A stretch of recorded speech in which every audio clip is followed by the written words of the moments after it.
नमस्कार, knocking-news.com में आपका स्वागत है। मैं हूं गिरिजेश वशिष्ठ। 2-3 बार के जो वीडियो भी हाल के दिल्ली चुनाव पे मैंने बनाए हैं, उनमें जो आपको बताया था वैसे ही घटता जा रहा है। और आज पूरा दिन मीडिया सर्कल में, पॉलिटिकल सर्कल में, बीजेपी के दफ्तर में, कांग्रेस के दफ्तर में, दिल्ली सरकार के दफ्तरों में और तो और आम आदमी पार्टी के दफ्तर में भी एक चर्चा बहुत ज़्यादा रही, और वो ये कि क्या अरविंद केजरीवाल को फिर से गिरफ्तार कर लिया जाएगा, क्या अरविंद केजरीवाल को फिर से जेल में डाला जाने वाला है।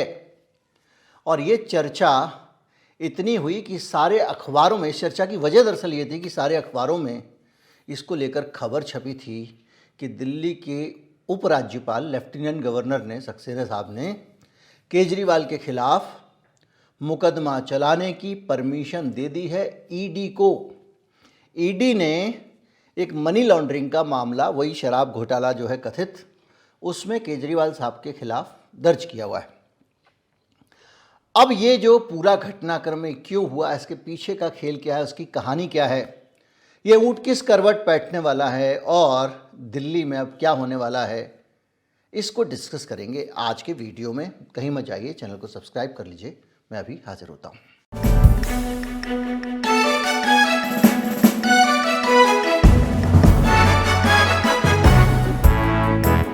दरअसल जो खबर है उसके हिसाब से 5 दिसंबर को ईडी ने एलजी साहब को एक चिट्ठी लिखी थी कि हमको केजरीवाल के खिलाफ मुकदमा चलाने की परमिशन दी जाए, और एलजी साहब ने अब इसकी परमिशन दे दी है, ऐसा अखबारों ने छापा है।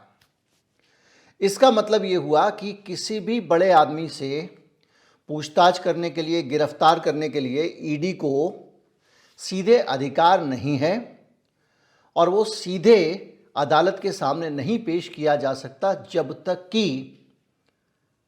इस मामले में उपराज्यपाल से अनुमति ना मिल जाए। ये एक संवैधानिक बाध्यता है, चाहे वो कोई अधिकारी हो, सैनिक व्यक्ति हो, या कोई आपका जो नेता हो, संवैधानिक पद पर बैठा हुआ। तो इस मामले में ईडी को परमिशन मिल गई, ये खबर छपी है। इस खबर को छपने के बाद आम आदमी पार्टी एक्टिव हुई और उसने ये कहा कि ये सब बातें जो हो रही हैं ना, ये वो सेम चीज़ जो मैंने आपको कही थी वीडियो में कि अंबेडकर वाले मामले से सारे लोगों का ध्यान भटकाने के लिए, क्योंकि अंबेडकर को अमित शाह ने जो स्टेटमेंट दिया है वो दे के कुल्हाड़ी पे, एक कहते हैं ना पैर पे कुल्हाड़ी मारना, एक होता है कुल्हाड़ी पे पैर मार देना, एक होता है कुल्हाड़ी के ऊपर कूद पड़ना। तो अमित शाह कुल्हाड़ी के ऊपर पूरी बीजेपी को लेकर कूद पड़े। तो मैंने आपको बताया था कि अरविंद केजरीवाल कितना स्मार्ट आदमी है कि उसने इस पूरे मामले में कहीं पे भी राहुल गांधी की धक्का मुक्की वगैरह की तरफ ध्यान ही नहीं दिया। उसका फोकस अंबेडकर पे बना रहा, और उसने एक अंबेडकर स्कॉलरशिप स्कीम भी लॉन्च कर दी, जिसमें दलितों के बच्चे अगर विदेश पढ़ने जाएंगे तो सरकार उनको पैसे देगी, खर्चा देगी। उनका कहना है भाई मैं भी पढ़ने गया था लंदन स्कूल ऑफ इकोनॉमिक्स में, तो पैसे कम पड़ गए थे, तो फिर मुझे बाद में जाना पड़ा, लौट के आना पड़ा। और ये भी कहा है कि भाई सरकारी कर्मचारियों को भी हम दे देंगे ये स्कॉलरशिप। अब ये स्कॉलरशिप का ऐलान कर दिया। अंबेडकर के मसले को लेकर आम आदमी पार्टी लगातार चल रही है। मैंने आपको बताया था कि दिल्ली में 15 सीटें हैं क्रूशियल, जो आम आदमी पार्टी के लिए बहुत अहम हो जाएंगी अगर दलितों के पक्ष में आम आदमी पार्टी खड़ी हो जाती है। तो ये पूरा दिल्ली का चुनाव अमित शाह की एक गलती से करीब करीब उसके हाथ से बाहर निकल गया था। तो क्या बीजेपी हाथ पे हाथ धरे बैठी रहेगी?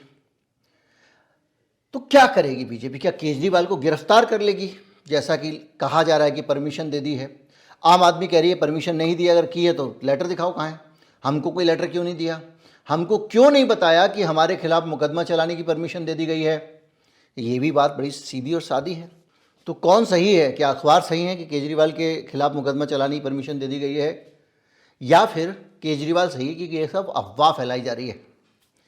दरअसल मैंने आपको बताया था कि इस समय सबसे बड़ी ज़रूरत है बीजेपी की कि दिल्ली का जो चुनाव है, अभी फ़िलहाल कोई चुनाव नहीं है, सिर्फ एक दिल्ली का ही चुनाव है। इस चुनाव में बीजेपी जोखिम नहीं ले सकती अपने राज्य को गंवाने का, और अमित शाह जी ने एक मुसीबत खड़ी कर दी है। अब राहुल गांधी की मारपीट, ये वो तमाम सारी बातें जो एफआईआर तमाम सारे मुकदमे, हत्या के प्रयास के, ये वो दर्ज करने के बाद अब दिल्ली फिर भी नहीं फिसल रही है। तो ये खबर जो आई है, क्या सचमुच केजरीवाल को जेल में डालने की तैयारी है? आम आदमी पार्टी तो मना कर रही है, लेकिन मुझे लगता है कि इतनी जल्दी कोई निष्कर्ष निकालना नहीं चाहिए। हो सकता है कल वो उनको डॉक्यूमेंट भेज दें, हो सकता है परसों डॉक्यूमेंट भेज दें, लेकिन इससे भी ज़्यादा मुझे लगता है कि ये एक तरह का वाटर टेस्ट है। इस खबर को पहले अखबारों के जरिए, आईटी सेल के जरिए प्लांट करो, जनता के बीच में खबर जाने दो, फिर ये देखो कि रिस्पॉन्स क्या है। क्योंकि ये पूरा चुनाव इस बात पर लड़ा जा रहा है कि केजरीवाल घनघोर ईमानदार आदमी है जिसको भारतीय जनता पार्टी ने फंसाया है। इसी लाइन पे आम आदमी पार्टी चुनाव लड़ रही है, और इसके साथ साथ ये दलित विरोधी है, ये जो पूर्वांचल के लोग हैं उनकी विरोधी है। ये एजेंडा भी बीच में आ गया है, और कहीं से भी दूर दूर तक भारतीय जनता पार्टी के हाथ में अभी तक कोई इश्यू दिखाई नहीं दे रहा है, और कोई चेहरा दिखाई नहीं दे रहा है। चुनाव दर चुनाव वही मोदी जी का चेहरा सामने रख के कूद रहे हैं, क्योंकि कोई आइकन ही नहीं है उनके पास। कांग्रेस के पास भी कोई आइकन नहीं है, और ये सबसे बड़ा फायदा है केजरीवाल को दिल्ली में। तो ये जो वाटर टेस्ट करते हैं, जब ये इस तरह की खबर फैला दी जाती है, तो इससे पता चलता है कि रिएक्शन क्या आ रही है।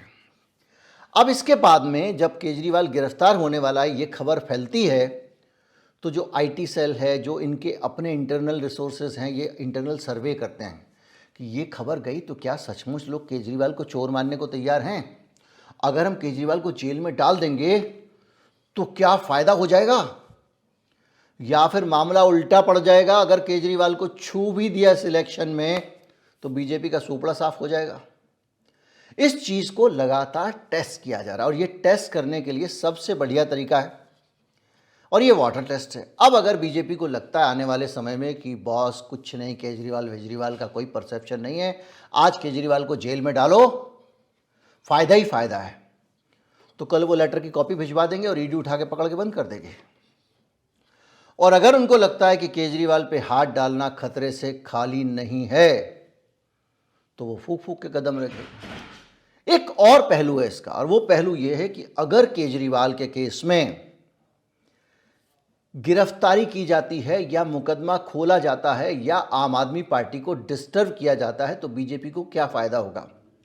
एक फ़ायदा ये भी हो सकता है कि दिल्ली में जो उन्होंने केंद्र में कुछ कोशिश की अंबेडकर के मसले से डाइवर्ट करने के लिए, राहुल गांधी का मसला खड़ा किया, उसी तरह से दिल्ली में भी अंबेडकर के मसले से डाइवर्ट करने के लिए केजरीवाल के लिए परेशानियां खड़ी कर दो। लेकिन दोनों ही केस में अगर परेशानी खड़ी होती है तो अंबेडकर के इश्यू से डाइवर्ट करने में बीजेपी को बहुत आसानी होगी। लेकिन ये डाइवर्जन किस कीमत पे होगा? आपने यहाँ से ध्यान तो बटा दिया, लेकिन कहीं ऐसा तो नहीं कि ये ध्यान बटाने के चक्कर में आप दिल्ली में आपकी जो रही सही थोड़ी बहुत उम्मीद है उसको भी खो दोगे? ये अपने आप में बहुत बड़ा सवाल है, जिसकी कैलकुलेशन इस समय बीजेपी के अंदर चल रही है, और इसी पे तय होगा कि आने वाले समय में अरविंद केजरीवाल पे हाथ डालना ठीक होगा या नहीं होगा। लेकिन इतना पक्का है कि आम आदमी पार्टी जिस खूबसूरती के साथ सारे मसलों को हैंडल करती है,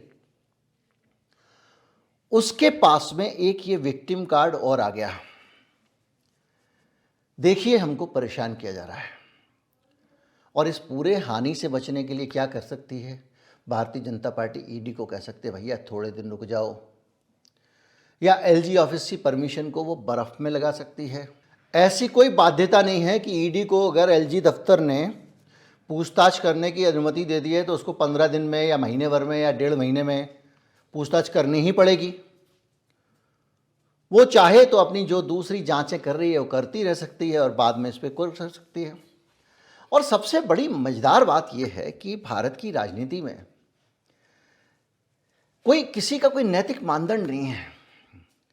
ये खबर जिस दिन आ रही है उसी दिन बीजेपी के मध्य प्रदेश में एक सिपाही है परिवहन विभाग का। ये खबर जिस दिन आ रही है उसी दिन बीजेपी के मध्य प्रदेश, ये करप्शन का लेवल लगाने की बात सोच रहे हैं किसी दूसरी पार्टी वाले के ऊपर। इनका हालत ये है कि इनके यहाँ पर एक ऐसे सिपाही के ऊपर रेड हुई है जिसको परिवहन विभाग में नौकरी करते हुए एक साथ 23 चेक पोस्ट दी जाती थी।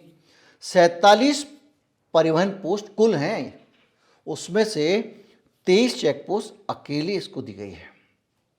और ये क्यों दी गई है, मैंने अपने एक और वीडियो में बताया था कि किस तरह से वहाँ ठेकेदारी प्रथा होती है और सिपाही परिवहन के ठेके ले लेते हैं। ये सिपाही को जो पोस्ट मिलती है, ये सिपाही को भाई इस पोस्ट के ऊपर से इतनी उगाही होगी जितना तुमको ऊपर देना है। नीलामी लगती है भैया, यहाँ की सारी वसूली, जैसे पार्किंग का ठेका होता है ना रेलवे स्टेशन का, कि भैया तुम 10 करोड़ रुपया दोगे और तुम जितना चाहो पार्किंग वसूल कर लो। वैसे ही ये आदमी पूरे मध्य प्रदेश की जो ट्रांसपोर्ट डिपार्टमेंट की चौकियां हैं उनके ठेके लिया करता था। और वहाँ के सारे अधिकारी, जो इससे सीनियर अधिकारी भी थे, यहाँ तक कि टीआई वीआई वहाँ पे, मतलब जैसे एसएचओ होता है वैसे टीआई होता है वहाँ पे, उस रैंक के लोग भी इसको रिपोर्ट करते थे। ये जो कहेगा वो होगा। और कोई आदमी अगर टोल चुकाए बगैर जा रहा है तो उसको कूट कूट के अधमरा कर दिया जाता था। कोई पुलिस मुकदमा नहीं होता था, ट्रक वालों की खूब कुटाई होती थी। और ये मैं आपको पूरी डिटेल पहले डिस्कस कर चुका हूँ। तो मध्य प्रदेश में ये ट्रांसपोर्ट डिपार्टमेंट का एक नेक्स्ट लेवल का करप्शन है। आपको याद होगा मैंने एक वीडियो बताया था कि किस तरह से एक लिस्ट आई थी जिसमें मध्य प्रदेश के बहुत सारे पत्रकार, बड़े बड़े पत्रकार, ईमानदार पत्रकारों के नाम भी थे कि वो परिवहन विभाग से एक मंथली उनके घर पे पैसा जाता था। तो ये वो करप्शन में डूबी हुई सरकार, जिसका एक सिपाही आरटीओ का इतने बड़े, आपको पता है कितना पैसा मिला उसके पास? इसके पास आज रेड पड़ी है तो उसमें 2,85,00,000 रुपए का कैश, चांदी की सिल्लियाँ, नोट गिनने की मशीन, बड़ी बड़ी महंगी एसयूवी गाड़ियाँ, सोना चांदी हीरा मोती सब कुछ मिला। और यहाँ तक कि भोपाल के पास जंगल में कार से 52 किलो सोना मिला है और 40 करोड़ रुपए की करीब रकम बताई जा रही है जो मिली है। और अंधाधुंध पैसा एक सिपाही, ये वहाँ पर नाइट क्लब चलाता है, पता नहीं क्या क्या चलाता है, इतना अमीर है। मध्य प्रदेश में 15 साल से सरकार है, जनता के मुंह में 2-2 हज़ार रुपये डाल दो लाडली बहला योजना करके और फिर ये सब चलने दो। और ये भी इसलिए हो रहा है कि नए मुख्यमंत्री जो आए हैं वो इस पूरे के पूरे समीकरण को किसी खास वजह से ख़त्म कर देना चाहते हैं। क्योंकि ये समीकरण ख़त्म होने का मतलब ये है कि जो पूरा नेटवर्किंग पुराने मुख्यमंत्री के समय में बनी थी उसको भंग कर दिया जाए और एक नई नेटवर्किंग हो। परिवहन विभाग के सारी की सारी चुंगियाँ ऐलान किया है इन्होंने कि उसको हटा दिया जाएगा। लेकिन ये सिपाही पकड़ा गया है और ये जांच हो रही है। अब मध्य प्रदेश में सबसे बड़ा सवाल ये है कि ये जो करोड़ों रुपए एक एक सिपाही के पास निकल रहे हैं, 23 चेक पोस्ट एक प्रदेश की एक सिपाही को दे दी जाए, एक सिपाही को।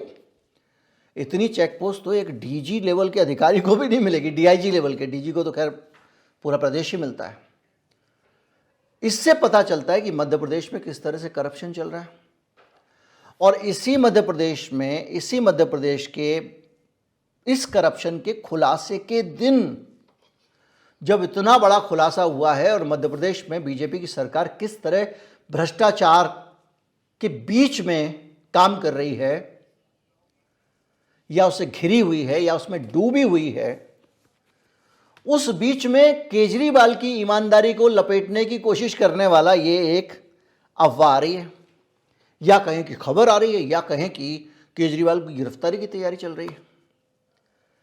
लेकिन इस पूरी चीज़ का एक जो वाटर टेस्ट है, मान लीजिए वाटर टेस्ट किया उन्होंने, लेकिन एक जर्नलिस्ट के तौर पे मीडिया हाउसेस में इस पर चर्चा है, दिल्ली सरकार के दफ्तरों में चर्चा है, मैंने बताया बीजेपी के दफ्तर में भी चर्चा है, आम आदमी पार्टी, कांग्रेस, सब लोग इस पर चर्चा कर रहे हैं।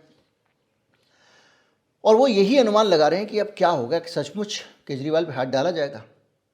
मेरा मानना यह है कि केजरीवाल पे अगर हाथ डाला इन्होंने तो ये बहुत पछताएंगे, क्योंकि ये टाइमिंग बीजेपी के लिए अच्छी नहीं है। केजरीवाल वो आदमी है जिसने नीतीश कुमार को चिट्ठी लिख के कहा है कि अंबेडकर का अपमान हुआ है, तुम इस पे समर्थन वापस लो। और उसके बाद नीतीश कुमार बीमार होकर छुट्टी पे चले गए और नीतीश बाबू बड़े सारे प्रोजेक्ट बिहार में अडानी के लेके आ रहे हैं।